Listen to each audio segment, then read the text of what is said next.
This program is brought to you in part by the Eugenie and Joseph Jones Family Foundation, a local foundation proud to support education, the arts, and culture in the greater New Orleans area.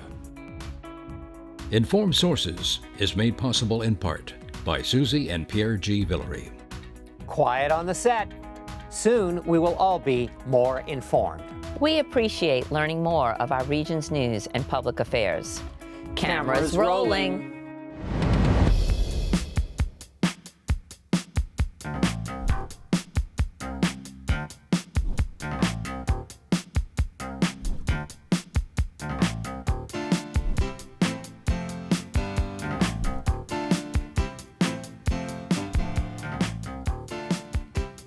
Hello, I'm Marcia Kavanaugh. Thanks so much for joining us. As further proof that there is a proverbial new sheriff in town, Governor Jeff Landry's special session on crime ended early, leaving a batch of new laws for him to sign. In the same week, the governor announced that he has created a task force to study New Orleans' Sewerage and Water Board.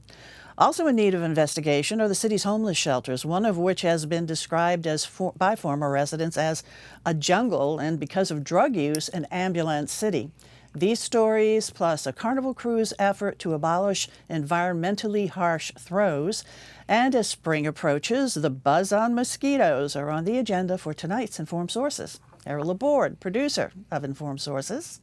Sophie Kasakove, staff writer, the Times-Picayune, the New Orleans Advocate. Don Ostrom, Channel 12's Future Watch reporter, and Greg LaRose, editor, Louisiana Illuminator. Greg, we're going to stay with you because, a flurry of activity over these past 10 days, special session in Baton Rouge on crime, a lot of legislation. Yeah, I mean, where to begin? The headlines, obviously, with an expansion of the methods used to execute condemned prisoners. Now they will be able to use hydrogen epoxy, which Alabama used a month or so ago, and more states seem to be moving toward. They're also bringing back electrocution, which hasn't been used in Louisiana since 2011, and was basically ruled cruel and unconstitutional punishment. So, perhaps you could see it challenged with regard to that. But I think the feeling was that lawmakers first and foremost said they want to get back to lethal injection, and to facilitate that, as part of the bill that expanded the options, they put in some protections for the records for anyone who supplies drugs or equipment used in executions. And the feeling is that with those protections, either pharmaceutical companies or compounding pharmacies will step up. Worth noting, just this past Wednesday, Texas put someone to death via lethal injection. So the lethal drugs are out there. It's a matter now where Louisiana will get them. And so should we expect to see executions? There are at least soon? A couple of the 58, 57 persons on death row that have exhausted all appeals, and I would expect that's likely, going to move that up. But still, it's the process now. They have to secure those drugs, and we really won't know much about who they're getting them from, what they're paying and such, because of this protections in law, which originally the governor and the bill sponsor wanted criminal penalties for anyone who made that information public.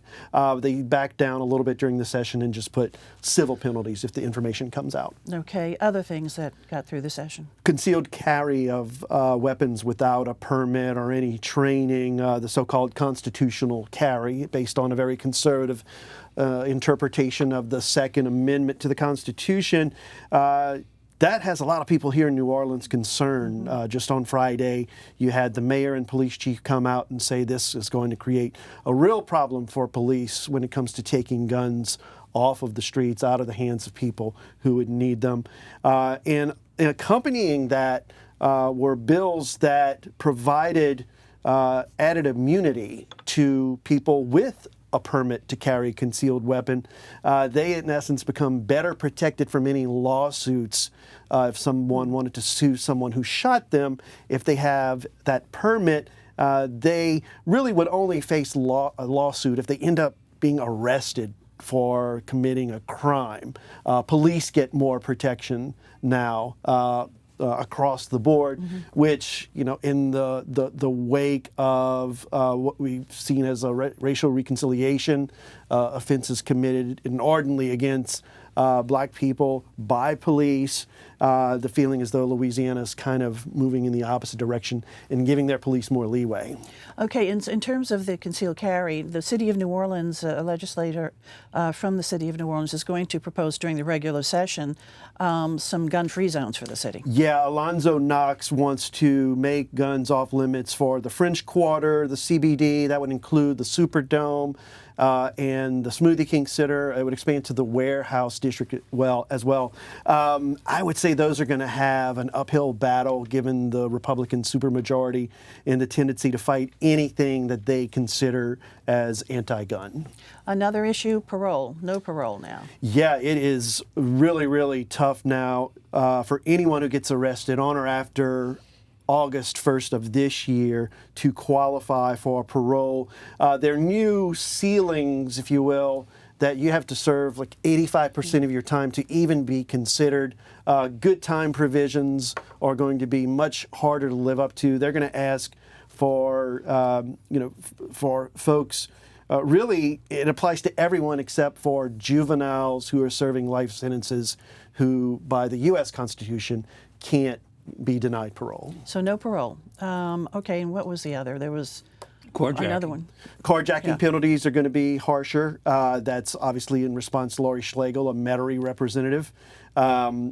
Just felt as though now's the time that you have more time in jail for that. You're also going to see 17-year-olds across the board treated as adults in the criminal justice system. And I think therein lies the big question mark about the cost in terms of how the state houses those juveniles or former juveniles, because the U.S. Constitution requires that minors, which 17-year-olds technically are minors, they have to be kept out of the sight, out of the earshot of adult prisoners. And at a local jail in a rural parish, that may not be possible. So whether you're building your jail to account for that or shipping your detainees to neighboring facilities, there are costs that have to be incurred, and ultimately taxpayers will be asked to pay for it. And the cost all across the board is what opponents have been pointing out all along, saying we've been trying to decrease our jail population, now you're going to be increasing it. Right. Former Governor John Bell Edwards back in 2017 put in measures that peeled people away from the jail, brought down what was then the nation's highest, arguably the world's highest incarceration rate per 100,000 capita. And yeah, a lot of that money that they saved ended up in things, went toward things that helped keep people out of prison, but also for victim services. That money's been pulled out of the budget, and you have people, for instance, at domestic violence shelters wondering where they're going to find money to stay open or support expansions. Some real quick, any legal challenges you think coming up with this, or modifications to any of these pieces? It's probably too early to tell because the governor hasn't officially signed them into law just yet. There's so much that's come down that had opposition from criminal justice reform advocates. I think they're going to try and pick and choose their shots. For instance, maybe they oppose electrocution if it comes to that, but I think that's likely not going to arrive.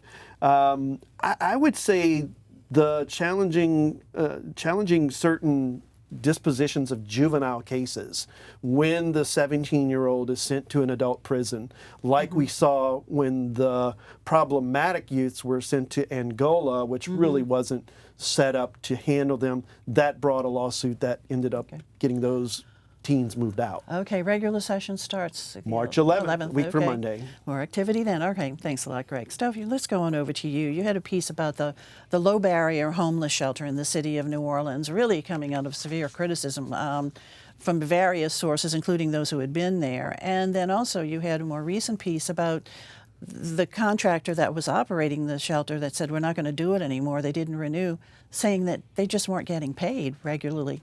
Right. So this is the city's largest homeless shelter, and it's supposed to be for, people, the most vulnerable people who might have challenges getting into other shelters. So I spoke with residents of the shelter and also homeless advocates who are familiar with the conditions there, and heard a lot of complaints and concerns regarding drug use in the shelter, drug dealing within the shelter, thefts of residents' phones and other belongings, and overall a concern about lack of adequate staffing, lack of adequate security. So, these are concerns that are, definitely of great interest to the city as well, given their sort of overall push on homelessness issues at this moment. And then there were also these issues that came out through this reporting on the city's failure to keep up with payments to the former operator of the low barrier shelter over years. So this low barrier shelter, and where is it located? It's right downtown. It's like basically around the corner from City Hall, actually. Okay. This is what used to be the old Veterans Affairs Hospital Hospital, facility. The Veterans Hospital. This is a major part of Cantrell's, trying to take care of the homeless situation in the city of New Orleans. So what's happening there? Is anybody available to run it? Yes. So right now what's happened is the former operator ended up letting their contract with the city expire at the end of last year. And since then, the city has actually been operating it themselves. So there's the city's Office of Homeless Services, which is a small, pretty new department within the city. And they're currently managing it on top of an immense amount of other work that they're managing right now. Including taking people off the streets and trying to find them temporary housing. Exactly. So they're in the middle of this large project around housing people in subsidized units from the city's homeless encampments and elsewhere, and now are, in the interim, they hope it's temporary, managing the shelter while they look for a new operator. I remember when they set it up, the mayor said this was, obviously going to take people off the street and put roofs over their heads, but it was also going to be this nexus for where the people could be connected with mental health services, physical health care, and veterans, job training, connecting veterans with resources they need. So it leads me to wonder, where are they, if they're getting any of those services now? Right. I mean, there have been other groups that are active inside the shelter, so I think some of those services are being provided, but I definitely did hear from residents and other advocates concerned that those services are just not keeping up with sort of what was promised. So is the problem with getting their payments made, is that the reason why the contractor told the city sometime last year that we're not renewing? It was definitely part of it. I think it was certainly a big strain on the company, which is called Start Corporation, and the CEO told me that they were dipping into reserves, using credit to sort of keep up with the regular day-to-day costs of the shelter. So how does the city respond to that? I mean, why won't these folks being paid on a timely basis?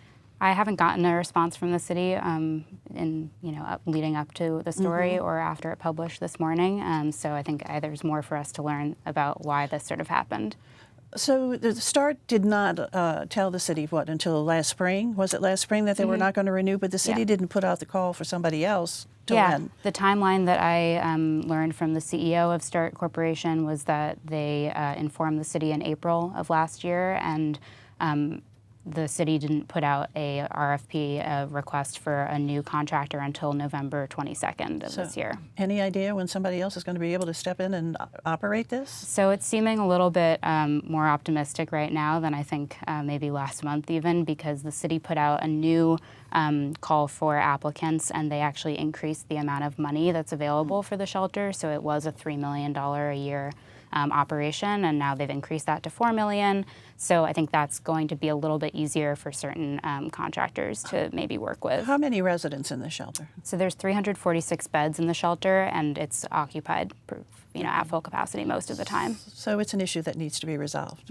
Okay, all right, Yeah. Sophie, thanks Thank a you. lot. Okay, E, over to you. The crew of Ferret has said they're not going to throw plastic beads anymore. Why did they make this decision? First of all, in case anybody's confused, some people will have remembered a crew of Fred from a long time ago. Yeah. And there was one that went down Ferret Street, and then it stopped. And then 15 years ago, a new organization started a new crowd. And it doesn't go down Ferret Street, it just goes down St. Charles. This issue about sustainable throws has been around. People have been talking about it more and more. This is the most dramatic movement, though, for a crew to say, we're not going to have plastic throws, and for a sizable crew. And so that's a big movement. What's happened, if you look, I think the boom in throws age began like in the late 1960s with Bacchus. When Bacchus started, Bacchus was going to do everything bigger and better, including throws. You know, we're going to throw more, we're going to have bigger throws, and all of a sudden you start to see these big plastic things, and then people started competing, and then the media bought into it and said, well, this parade throws more than others. So there was just too much emphasis on that, and so I agree that something needs to be done. The thing about beads, now they didn't say they're taking away all beads, they just said they're taking away plastic beads. If of all throws, beads are the easiest to catch. You just put your arm up there and you get it, okay? It's not like the balloons where you gotta just stomp them or crawl on the ground or something like that. And so I think that'll always keep them as a favorite. But the movement is to things that are more practical and more sustainable. I think the Crew of Muses is a good example. You know, they'll throw caps and purses and things that are conceivably usable, luggage tags, which I've used at some point. And so I think the movement is back in that, or is in that direction. And it will probably happen over time. It's just a cost thing too. Like some people talk about, you know, having crew-made items. I mean, if you're an Endymion with 15,000 people, I mean, you can't be making that many things, you know.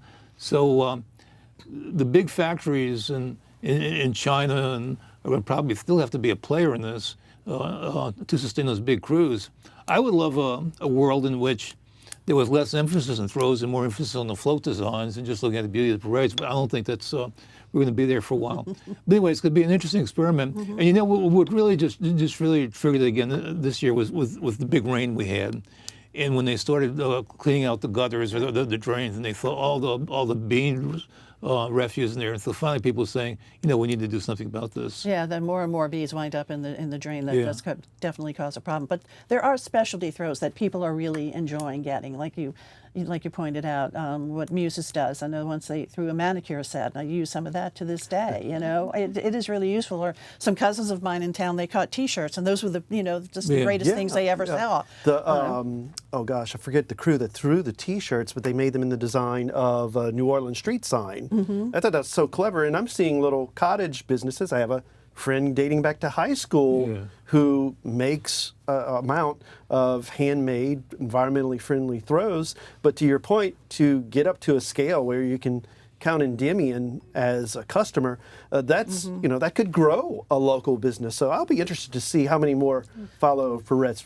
That would be a good result, wouldn't it be? If it encouraged more small local businesses to do things, and they had more of an automatic market, and not having captains saying, no, we're going for plastic beads from Hong Kong, and so that could be a good result if it happens. Yeah. We're a few years away from it, though. Go back to more of those pretty glass beads too. That we used to catch as kids. All right, thanks a lot. Back when they used to throw the glass beads, I always say those glass beads were made in Czechoslovakia, and they had a little label on it that said Czechoslovakia. New Orleans kids knew better than any kids in the world how to spell Czechoslovakia. Okay, because of those. We knew about the Z. That's right. We knew about the Z after the C in there. The rest of the kids in the world didn't know, so we will. All right, of course, Czechoslovakia does not exist anymore. That is Czechoslovakia. Okay, but something that has been existing in our region for the past few weeks are these big, long-legged, similar-looking to mosquitoes, but they're not mosquitoes. Correct. They are called mosquito hawks, colloquially. They are actually called crane flies. They are not a mosquito at all, nor do they feast on mosquitoes. So they're not out there cleaning up our mosquito population. They feast only on nectar or nothing, and then they die. They are not a very aggressive bug. They're slow flyers. The only safety mechanism they have in them, according to Zach Lemon with the Audubon Institute, is that they can lose a leg and keep on going and still fly. They are just a nuisance animal. They're nothing more than that. They're food for lizards and small rodents and things of that nature, and spiders. And amusement for cats. Amusement for cats. They are very common this time of year, but we are tracking biosystems, so they're going to, they might pop up in the populations they're popping up in 2 blocks over or a couple streets over from where they did last year. So if you're seeing more of them, it doesn't mean there are more overall. It just means there are more in your specific area, because they are very common this time of year. What is not as common this time of year is the mosquito population we're currently seeing. Mosquitoes were way, way, way, way, way down over the summer because of the drought. Right. There wasn't enough water for them to breed in, and it was a lovely, the heat was horrible over the summer, but the lack of bugs was a good thing. Then comes October with lots and lots of flood water and a high tide at the same time, and we ended up with an overabundance of the floodwater mosquitoes that are out and about. Those mosquitoes, I've got to look at this because I keep saying it wrong every time. They are not mosquitoes of medical importance. Meaning they're not typically the mosquitoes that carry the West Nile and the St. Louis encephalitis, and they're not vectors for that. They're nuisance animals, and they are extremely aggressive right now, and that is partly because we're still seeing cold nights, and they don't like to fly after it gets below about 55 degrees. They're not out there biting. So if you're out at dusk, they have a very limited window to go out and feed on your ankles or your wrists or whatever might happen to still be exposed. And you will, because they are slightly larger, you'll feel their bite more. And so you'll feel them as they're biting you. When sometimes, you can go out at dusk and not even realize you're being bit till the next morning and you've got welts all over. These kind of mosquitoes, you will be aware they're biting you. You can feel it as it's happening. But you're probably not getting a disease while they're biting you. They're just annoying you. As far as what we'll see in the springtime, it's anybody's guess. The mosquito experts I talked to with mosquito control said, looking ahead to last summer when we were in an El Nino pattern that should have been super wet, they would have predicted we had a lot of mosquitoes. Well, we ended up in a super drought instead without a lot. So it's hard to tell. They just encourage all of us to please, please, please be very mindful of the containers around our properties and maybe get in the habit now while we don't have those germ-carrying mosquitoes of walking your property once a week and dumping any saucers, dumping any buckets, checking anywhere there's standing water, because it takes only a little bit of standing water for the mosquitoes to breed. And these more aggressive mosquitoes, will they go away when the other mosquitoes come around? They will go away when the other mosquitoes come around. But so these aggressive mosquitoes, while they hurt and they're annoying, they're not really that dangerous. It's the other ones that you're not as aware of that are definitely the more dangerous type. But bottom line, we will have mosquitoes. We will have mosquitoes. So you can check the CDC website. They have CDC approved and EPA registered repellents, like the kinds that will work and that are safe and all that. They encourage you to use repellents and, try to get rid of the ones that are going to breed in your own yard. Yep. Okay, Dawn. Thanks a lot. Greg, back over to you. The governor has announced a task force to look into the New Orleans Sewerage and Water Board. Why is he doing this?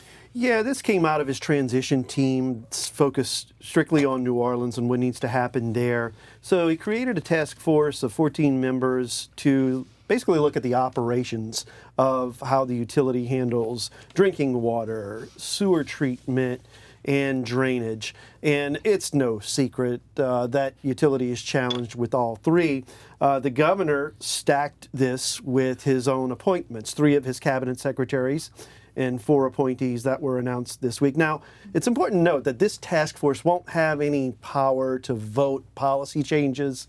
I think they're basically going to come out between sometime now and early in the legislative session with, hey, here are some recommendations. And I think you're going to find, I think what everyone's looking for is, just how much power is going to be given to local authorities in the ongoing oversight of the Sewage and Water Board, because the mayor currently sits as chair of that utilities board of directors, and the city council has someone that's placed on the board of directors. Noticeably, neither the mayor's office nor the city council were selected to this task force. Instead, you have as chair, the governor's pick, Paul Rainwater, who you might recall back after the catastrophic floods of 2017, he was inserted in an emergency basis to run the utility after its prior director departed, was forced out the door. Ryan Berger of the Berger family, everybody knows them for having the house on St. Charles Street with the skeletons. Right. He's the next generation. And obviously with an interest in real estate investment, the hospitality industry, they clearly have an important voice to hear. William Vanderbrook, a CPA, the financial expertise, obviously, he would bring to the beard. The one appointment that really stood out for me was that of POCO's loss. You'll probably remember Errol, Rex of Absolutely, 2018. yeah. Well, POCO's been on the board, and he's also been criticized for, as a board member, I guess having to take some ownership of its current state of affairs, where you have such dysfunction, leadership on down. So certainly he could provide insight into where things have gone wrong in the past. I guess sort of wait and see insofar as, what part will he play moving forward in shaping any policy changes. And so there are 14 members on the task force, will be at any rate. Not all of them have been named yet? Or No. we don't know about them all yet? Other nominations are coming forward, but this is all going to add up to a panel that really has the governor's fingerprints all over it. So I think it's sort of a foregone conclusion. They're going to call for changes in how it's run, and I think it'll boil down to what's the makeup. I think, and the city council sort of interjected from time to time insofar as who should have a say on that board. I think you'll now see the state, because this is technically a state agency, the Sewage and Water Board. I think you might see more state-level input on how it prioritizes certain projects, how it manages its money, and because we're already seeing one FBI investigation over its plumbing permitting department. We've reported on the falsifying of records for water safety. I think there's going to be closer state eyes on what takes place. Of all the water systems in every city in the world, the New Orleans Sewage and Water Board certainly has a unique problem to deal with, and that is how to drain a city below sea level to begin with. It is. Again, what people so it's always been sort of a model enterprise for other people to study how to do it. It is. And back when it first, put the pumping system in, it did serve as a model to other cities that were low-lying, but unique in New Orleans hurry up, because we got to go. Is that they split the drainage between the city and Sewage and Water Board. I expect that to change. So we'll be talking more about that a lot in the weeks ahead. Other stories. Let's go to you. Downtown Development District has done a survey about office use, and they found out that since Katrina, that or since COVID, that people using the buildings downtown, Class A buildings, is up 69% from what it was. So there's a little bit of growth in that. Okay. Sophie? Yeah, well, we've been in this short-term rental regulation limbo for a very long time, waiting for this decision from a judge. He finally made it this week, and now the City Council is theoretically able to move ahead with their enforcing new restrictions. Enforcing what exists now. Exactly, yeah. All right, thanks, Sophie. Other fun bugs this summer, we'll have not one but two versions of the cicada making their appearance. They're not dangerous. They're not going to bite you or hurt you. They're really cool, and they make a lot of noise. A lot of noise. All right, Craig. Superintendent Kate Brumley over the state education system starting to flex some muscle on policy. We're going to look at that. Okay. All right, guys. Thanks so much for being around our table, and thank you all for joining us, too. See you again next week for Informed Sources. Have a good evening.